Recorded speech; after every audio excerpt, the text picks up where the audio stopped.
Halo teman baca, ketemu lagi dengan saya Uni. Kali ini kita akan membicarakan tentang hal yang terlihat sepele dalam elemen penulisan sehingga nggak banyak dibahas dan nggak banyak dipikir berat ketika seorang penulis itu memulai menulis sebuah buku. Nah, kita akan membahas tentang glosarium. Kalau teman-teman ingat glosarium, berdasarkan dengan bentuknya, kita akan nyebut glosarium itu mirip seperti kamus mini gitu ya. Nah, kalau menurut KBBI, glosarium itu apa? Coba saya bacakan ya.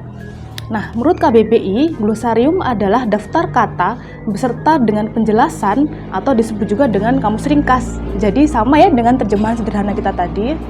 Nah, walaupun terlihat sederhana, sebenarnya fungsi glosarium ini gede banget. Yang pertama, yaitu glosarium membantu pembaca untuk memahami istilah tertentu yang masih awam bagi pembaca.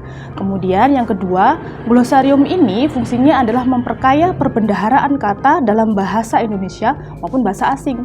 Nah, dari glosarium ini juga pembaca bisa menambah wawasan atau pengetahuan tentang istilah asing dan padanannya dalam bahasa Indonesia.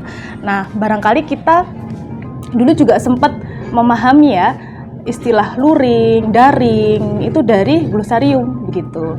Nah, walaupun terlihat sangat simpel, terlihat sangat sederhana bentuknya, tetapi cara membuat glosarium itu tidak sederhana yang kita pikirkan gitu. Ada sekiranya 5 hal yang harus kita pertimbangkan sebelum kita menyusun glosarium. Yang pertama adalah mengetahui segmen pembaca kita. Apakah pembaca kita itu adalah anak kecil, anak SD, SMP, SMA, atau orang dewasa. Karena usia dari segmen pembaca kita ini akan menentukan kata atau istilah apa yang masih awam bagi pembaca kita gitu. Jadi usia pembaca akan menentukan kata-kata mana yang sekiranya akan kita masukkan ke dalam glosarium. Nah, langkah yang kedua adalah menentukan istilah mana sih berdasarkan segmen tadi itu yang mau dimasukkan ke glosarium. Setelah kita memasukkan, langkah ketiga adalah mengurutkan kata atau istilah tadi itu sesuai dengan abjad. Tidak secara acak atau random ya, harus sesuai dengan urutan abjad. Nah, yang keempat, setelah kita mengurutkan sesuai abjad tadi itu, kita harus memberikan penjelasan definisi terkait istilah-istilah tadi. Yang terakhir, kita juga berusaha sebagai penulis untuk mempermudah pembaca untuk menemukan kata atau istilah asing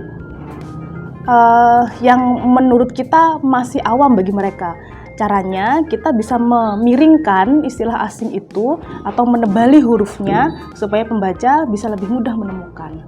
Nah, itu jadi jangan lupa ya, tidak semudah itu menyusun glosarium. Kita harus memperhatikan 5 langkah tadi. Oke, selamat mencoba ya.